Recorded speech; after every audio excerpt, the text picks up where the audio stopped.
నమస్కారం. ఈరోజు శివాజీపాలెం గ్రామంలో శ్రీ శ్రీ యాపచెట్టి పైడితల్లి అమ్మవారు యాపచెట్టి పైడితల్లి అమ్మవారు విగ్రహ ప్రతిష్ట 7:55 నిమిషాలకి అమ్మవారిని ప్రతిష్ఠ చేశారు. అలాగే ఈరోజు మళ్ళీ మధ్యాహ్నం 12 గంటల నుంచి 4 గంటల వరకు అన్నదాన కార్యక్రమం 4,000 మంది జనాలకి కార్యక్రమం చేశాం. అలాగే అందరూ కూడా ఈరోజు అమ్మవారిని కొనడానికి కారణం ఏంటంటే, ఇంతకుముందు మా తాతలు నుంచి 100 సంవత్సరాలు ఈ చెట్టు ఉండేది. దాన్ని బట్టి పడిపోయిన తర్వాత అందరం కూర్చొని మాట్లాడుకొని గుడి కట్టడం మళ్ళీ మొదలుపెట్టాం. గుడి కట్టిన తర్వాత అందరూ కూడా ముందుకొచ్చి సహాయంతో గుడి కట్టి అమ్మవారి ప్రతిష్ఠ చేసి 3 రోజులు కూడా 21వ తారీఖుని అమ్మవారిని ఊరేగింపు చేశాము. 22వ తారీఖుని హోమము, తర్వాత అమ్మవారికి అభిషేకాలు చేశాం. 23వ తారీఖున 7:55 నిమిషాలకు అమ్మవారి ప్రతిష్ఠ చేసి భోజనాల కార్యక్రమం చేశాం. అలాగే అందరూ కూడా శివాజీపాలెం గ్రామ ప్రజలందరూ కూడా ఆరోగ్యాలతో ఉండాలని, అందరినీ చల్లగా చూడాలని శ్రీ శ్రీ యాపచెట్టి పైడితల్లి అమ్మవారి జనాభా 24,000 మంది జనాభా ఉన్నారు శివాజీపాలెంలో. వాళ్ళందరికీ కూడా తిండికి, బట్టకి, డబ్బుకి లోటు లేకుండా ఉండాలని, ఆ అమ్మవారి ఆశీస్సులు చల్లగా చూడాలని కోరుకుంటున్నాను. తెల్లాయి నమః. ఈ యొక్క వేపచెట్టి పైడితల్లి అమ్మవారు ఇంచుమించు నాకు తెలిసి, అంటే మా పెద్దలు చెప్పడం అంటే పూర్వీకులు 18వ శతాబ్దం నుంచి కూడా ఈ అమ్మవారిని కొలవడం జరిగింది.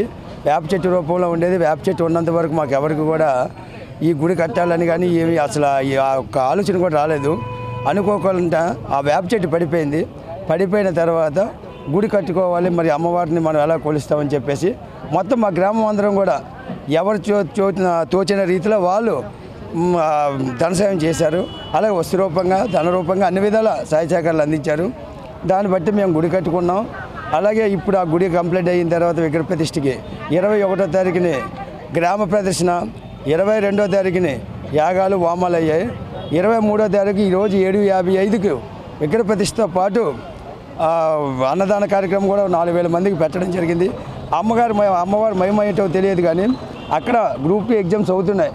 ఎలారా బాబు ఏంటి ఇవాళ వద్దని ఉదయం పోలీసులు అయితే ఈ సీఏలు ఎస్ఏలు చాలా ఆడబడి చేసిన అనుకోకుండా ఏదో పక్క నుంచి ఆ కార్యక్రమం అవుతుంది. ఈలోపు సిపి గారు వచ్చారు. ఆయన కూడా నిజంగా అనుకోకుండా దర్శనం చేసుకున్నందుకు మా కమిటీ తరఫున ఆయనకి ధన్యవాదాలు తెలుపుకుంటున్నాం. ఈరోజు ఇప్పటికి వచ్చి ఏ ఆటంకం లేకుండా కార్యక్రమం చక్కగా జరిగింది. అలాగే మా సెంట్రల్ కమిటీ వారికి కూడా మా సంఘం నుంచి మా అమ్మవారి పైడితల్లి అమ్మవారి కమిటీ నుంచి ధన్యవాదాలు తెలుపుకుంటున్నాం. అలాగే మాతో సహకరించిన పోలీసు వారికి కానీ, జీవీఎంసీ వారికి కానీ, అలాగే మీడియా వారికి కానీ అందరికీ ప్రతి ఒక్కరికి కూడా పేరున మా కమిటీ తరఫున ధన్యవాదాలు తెలుపుకుంటున్నాం. ఈ పైడితల్లి అమ్మవారు మా పూర్వులు 10 తరాల నుంచి ఇక్కడే పూజలు చేసుకుంటున్నాం. మేము యాప చెట్టు రూపంలో చేసుకునేవారు మా కమిటీ వారు చెప్పినట్టు. అది అనుకోకుండా గాలివాన పడడం, మా గ్రామస్తులందరూ ఒక మాట మీద రావడం, ఈ కమిటీకి ఎక్కువగా కృషి చేసింది మా రాజు, స్వామి, ఇంకా సభ్యులందరూ కూడా చాలా కష్టపడి గ్రామానికి నడిపించి అందరినీ మా ఫ్యామిలీ ఎక్కడెక్కడ ఉన్న ఫ్యామిలీ అందరినీ ఈ గుడి రూపంలో ఈ పైడితల్లమ్మ కలిపినందుకు చాలా ఆవిడకి రుణపడి ఉన్నామని తెలియజేస్తూ, ఈ ప్రతి సంవత్సరం ఈ పండుగ ఇలాగే జరగాలని కోరుకుంటున్నామని అమ్మవారికి మేము ధన్యవాదాలు తెలుపుకుంటున్నాం. నా పేరు దువ్వి అజయ్ అండి. కోరిన కోరికలు తీర్చే కల్పవల్లి శ్రీ పైడితల్లమ్మ అమ్మవారు మా పూర్వీకులు తాత ముత్తాతల దగ్గర నుంచి 200 ఏళ్ళ నాటి చరిత్ర కలిగిన అమ్మవారి మహిమగల వేప చెట్టు ఉండేదండి. ఆ వేప చెట్టునే మా పూర్వీకులందరూ కూడా పూజించడం నిత్యం కూడా కొలవడం కూడా జరిగేది.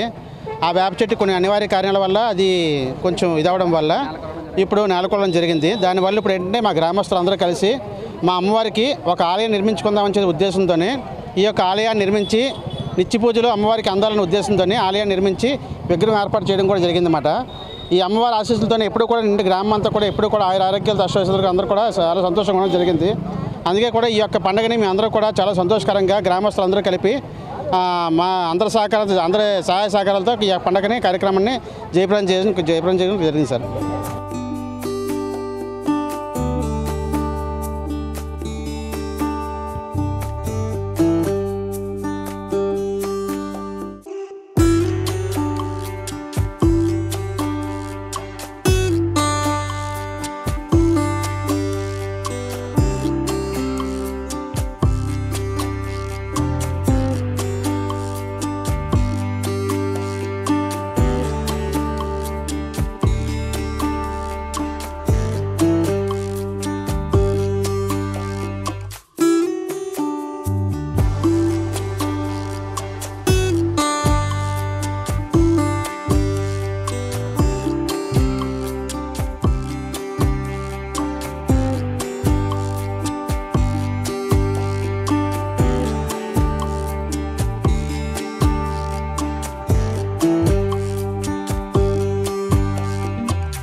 చెట్టు పెద్ద వేప చెట్టు ఉండేది సార్. నేను చిన్నప్పుడు ఇదే మా ఇల్లు, చాలా పెద్దది. దాని తరం అయిన తర్వాత ఇంకో తరం పుట్టింది, అది చాలా పెద్దది. అంటే 100 years బ్యాక్ పెద్దోళ్ళు పూర్వం చాలా పూర్వీకులు పెద్ద పండుగ చేసేవారట. తాతలంతా పండుగ చేసేవారంట, పైడితల్లమ్మ పండుగ. కానీ ఒక్క రోజు కానీ ఏదైనా 25-30 years బ్యాక్ మ్యారేజ్ అయితే అంటే ఊరేగింపు అయిన తర్వాత పెళ్లి కూతురికి పెళ్లి కొడుకుకి కలిపి అన్నం పెట్టి అమ్మవారికి అన్నం పెట్టేవారు. చాలా ఫేమస్, చాలా ఫేమస్. అలాంటిది ఈరోజు ఏంటంటే అమ్మవారు తడుస్తూ వర్షంలో ఉండిపోతూ జరుగుతుంది. కాబట్టి ఈరోజు దాన్ని గుడి కింద మార్చి మొత్తం డొనేషన్ చేసుకొని మొత్తం గుడి లేపాం. అమ్మవారిని వేరే ప్రతిష్ట అయింది లోపల. యాదవాస్ ఊరు అంతా, ఇంకా యాదవానికి ఏదవని కాదు, అందరూ సపోర్ట్ చేశారు సార్. ఊరంతా దీని సపోర్టింగే. ఎవరు అద్దెలుకున్నారో లేలు ఉన్నారో వెళ్ళారు అని కాదు, స్థానికులు ఏనుగులు అందరమే మొత్తం ఊరంతా కలిపి తయారు చేసాం. ఈవేళ దానికి అన్నసత్రం పెట్టి అమ్మవారిని ప్రతిష్ఠ లోపల 3 రోజుల పండగ. చాలా బ్రిలియంట్గా చేసేవారు, పెద్దవాళ్ళు చేసేవారట. కానీ చిన్నప్పుడు మరి మనకు తెలియని రోజులు కదా పెద్దవాళ్ళంతా. కానీ వాళ్ళు చేసినట్టు మనం పట్టించుకున్నారు కాదు. ఏదో స్కూల్కి వెళ్తారని లేకపోతే ఆడుకోవడమే. ఇవన్నీ ఇక్కడ నుంచి టీడీటీ వరకు ఇవన్నీ మావే సైట్లు, ఊర్లో స్థానికులవే. ఇప్పుడు అక్కడ ఓనరు 10 మంది అద్దెలుకున్న వాళ్ళు అయిపోయారు కాబట్టి అంత. కానీ ఓనర్స్ పెద్దవాళ్ళంతా మొత్తం చనిపోయారు సార్. ఆ చనిపోవడం వల్ల కొంత అసలు చేస్తాం గుడిని. ఇక్కడ నుంచి అమ్మవారికి ప్రతి ఏడాది ఉంటుంది, భయంకరంగా బాగా చేస్తాం. ఎందుకంటే చనిపోలమ్మ గుడి ఏప్రిల్లో ఉంటుంది. దాని తర్వాత నెక్స్ట్ దీన్ని చేస్తాం. ప్రతి పండుగ ఇంక ఉంటుంది పండుగ, ఎక్కడ అసలు చేయడం ఉండదు. ప్రతి సంవత్సరం గ్యారెంటీ ఉంటుంది. ఈ ఏడాది కూడా ఇంకా మళ్ళీ ప్లాన్ చేస్తాం, దానికి పండుగ ఉంటుంది. పెదపాలెం పండుగ అయిపోయిన తర్వాత నెక్స్ట్ శనిపాలెంతో ఉంటుంది. శనిపాలెం తర్వాత దాన్ని చేస్తాం. చిన్న గుడి ఊరు గ్రామ ప్రజలందరూ కలిసి వాళ్ళ సొంత ఎంతో కొంత వాళ్ళ ధన సహాయంతో ఆ గుడిని అలా నిలబెట్టి ఈ లాస్ట్ 3 days నుంచి కూడా పూజలు అని హోమాలు అన్నీ జరిగినాయి. ఈరోజు వచ్చి ఊరందరికీ అన్న సంతర్పణ ప్రకటించారు.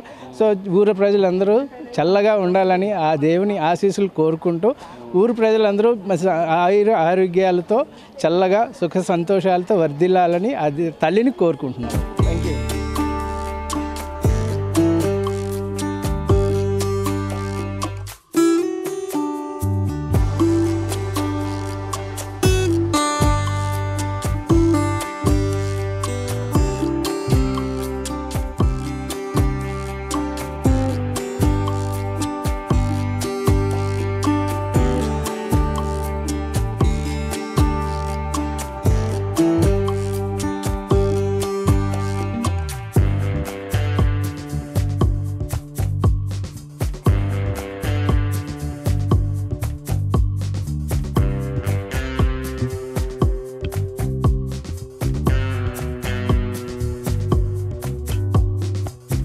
మా గ్రామ దేవత, మా ఇంటి దేవత పైడితల్లమ్మవారు.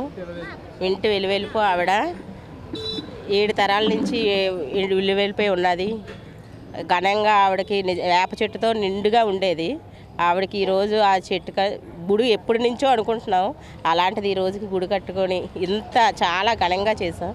కుటుంబ సభ్యులంతా సహాయంతో ఈ ఊరు పెద్దలు అందరితో చాలా ఆనందంగా జరుపుకున్నాం. ప్రతి ఏడాది పండుగ జరిపిస్తారు. ప్రతి ఏడాది పండుగ జరుగుతుంది. ప్రతిరోజు నిత్యం కూడా అమ్మ పూజలు అందుకుంటూనే ఉంటుంది. ఆనందంగా ఉంటుంది. మాకు మంగళవారం స్పెషల్గా, శుక్రవారం రోజుకి సాయంత్రం పారాయణం అవన్నీ జరుగుతూ ఉంటాయి అమ్మవారికి. ఇంకా ఆ తల్లి చల్లగా చూడాలనేసి కోరుకుంటున్నాం.